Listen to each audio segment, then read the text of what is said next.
What's up, yo? This is your girl Flo, and you checking out hiphopgossipsite.com. It's the NYC Gossip Girl, hiphopgossipsite.com. We are in the building with Flo from the Bad Girls Club. What up? We just did the Star and Buck Wild show. Yes. So I don't really want to ask the same questions that Star did. Okay. But if you could just let people know how you got started with the Bad Girls Club, how you were chosen, you could just let them know about that. I got started with the Bad Girls Club, honestly. One day I figured to myself, I'm tired of working a 9-to-5 job. I went on the computer, I looked for what was casting, and I saw the Bad Girls Club. Never seen the show, didn't know what it was about, but I signed up for it. And when I went on, I started watching some episodes when they told me I was going to be on the show.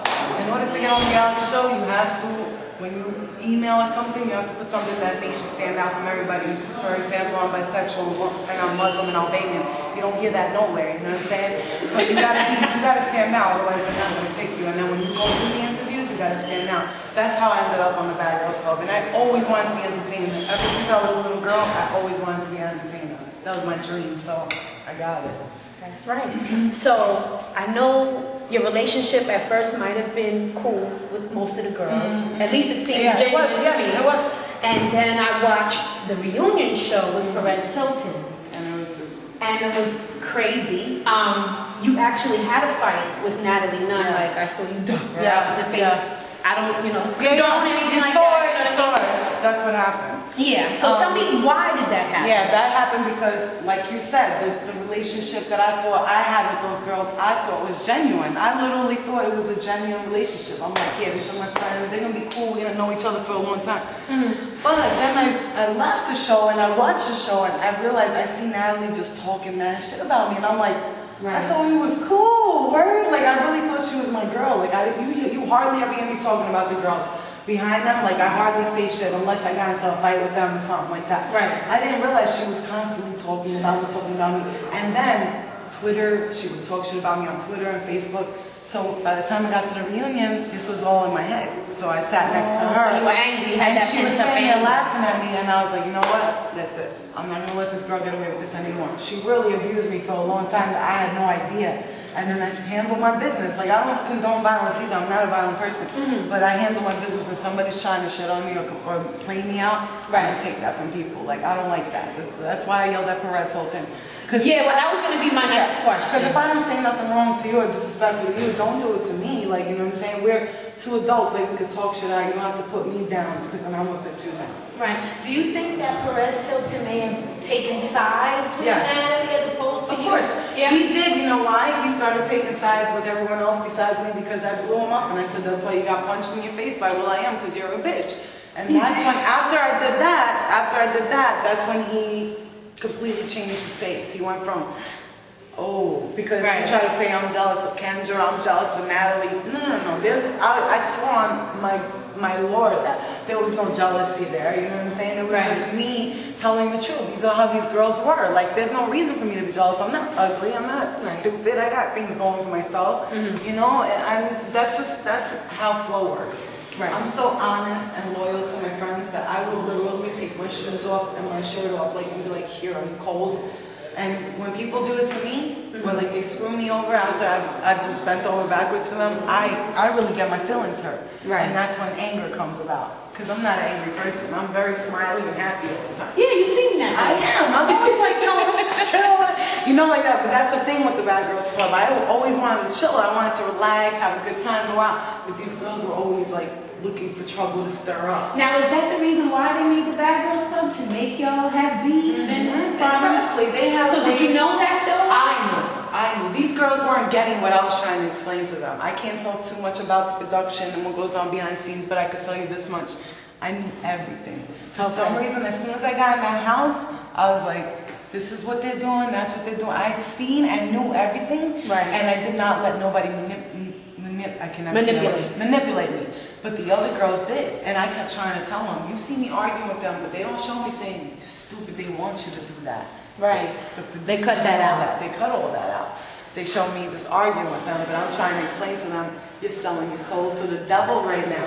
You're just signing your name to Illuminati, like, here you go, take my blood. You're selling your soul. If you do whatever they tell you to do, and you wild out on reality TV, you could tarnish your reputation for the rest of your life, and a lot of those girls have.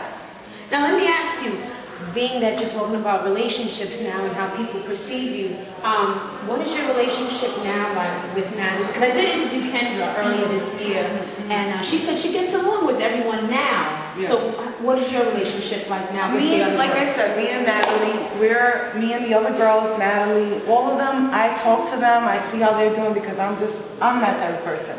But I talk to them mostly when it's business or we have to see each other or something. You know, for my birthday, I'm inviting them all to my birthday because I feel like no matter what, we could hate each other for the rest of our lives or we can just get together and just have a good time. Or we don't have to know each other. If I hate someone, I'm not going to hang out with them, but I don't hate nobody from there. The only people I would say I don't get along with is Amber and Kendra. Like when I seen them, it was just beef, like bad blood. Yeah. Like, Okay. you know, so I don't know. But as far as that goes, I don't hold grudges. I mean, 27, I'm about to be 28. How long am I going to hold this grudge for? Right. I can't. Okay, so now what are you working on now? Because I know you just don't want to be Flo from the Bad Girls Club. You want to be there's Flo so much who you more. are. Honestly, in the beginning, I really thought that's all I was going to be was Flo from the Bad Girls Club, and that's it. But then I started seeing the impact I had on people, and they were telling me that I was such a great idol to them, that, you know, they look up to me, and then I started seeing, whoa, wait a minute, if I'm making a difference in somebody's life, I got to continue onward with this. My music was being done before the Bad Girls Club, but now that I'm on the show, of course, more people know about it. So I'm working on my music. A lot of my music's inspirational. It talks about things that girls And you really sing. go You said you through. sing. You don't rap. Yes, okay. I sing. I talk about very inspirational things, you know, things that are going to help somebody. I'm not a person who talks about what kind of club I go to, how do I dress. Gotcha. I like deep, intimate music. Meaningful stuff. Yeah, meaningful stuff. Gotcha. So I'm working on that. Like I said, I'm writing a book. I'm going to write a book. It's going to. And what's the book going to be about? It's going to be about basically a life of the bad girl, like what it's. Oh, okay. I'm going to call it As Real As It Gets because I'm going to speak the truth about everything that happened in my life that led up to me being a bad girl, and then also whatever I'm okay to talk about the show, I will talk about that too because people want to know what goes on beyond reality TV, you know. Yeah. So mostly it's going to be about what led for me to be up to a bad girl because it took a lot for me to have that title. It took a lot for me to go through to have that title. And it was more emotional. Not with the other girls. The other girls went through stuff like sleeping with too many guys and stupid shit like that. I went through real like drama shit where people have to be strong to get through. You're not going to get through it. Okay. So. Now, I heard you mention on the Starbuck Wild show that you have a reality show coming out. Can you talk a little bit about it? I can talk a little bit about it. You know, like I said, the way it goes is it might happen, it might not happen. But I always have a positive outlook, you know what I'm saying? When a contract's signed, it doesn't guarantee that you're getting the show, you understand? Right. But I can tell you that I'm going to work my ass off until I do get my show because I've gotten a few show offers since the show. Okay. Like people want to try this show, they want to try that show. I've gotten a few offers, but I chose to stay loyal to whoever started me off in the business. So, because I'm a very loyal person, so I stood loyal with Oxygen, and we're going to see what happens. Okay. If I do get the show, the concept of the show, or when I get the show, the concept of the show will be Go With The Flow. It's going to be basically about a girl from Staten Island who literally busted her ass her whole life to hustle and try to make it for her family because her family's been through hell and back, and she's trying to bring us back up to heaven. We were there at some point, but everything went down when my father passed away, and it was just all crazy. So now I'm switching my whole life around. I'm doing the music, I'm hosting clubs, I go see fans, I do charity work, I help people who have lost people, I raise money for families who need help. So. Okay, now where can people catch up? They want to, follow up with everything you got going on. Right about now, like I'm working on my website. It's going to be called gowiththeflow.com. It's coming very, very soon, which I'm going to have posters and all that because I know a lot of people have been like, please have posters. Tell me where you're going to be next. Gowiththeflow.com is coming within the next month. It's going to be there. But for now, go to @FlowBGC on my Twitter, and I post all my events, everything I do. Support the movement. I'll have a movement. I want people to support it. When I'm selling tickets and all that, it's not about me making money. It's about me doing something for somebody good. You understand? Raising money. So support the movement. And at Florina Bad Girls Club, my fan page on Facebook, you can catch all my next events, everything that I do there, pictures, everything. So you guys just follow up on me. Let's do the movement together. I want to work with so many people, and if they're willing to work with me, I'm willing to work with you.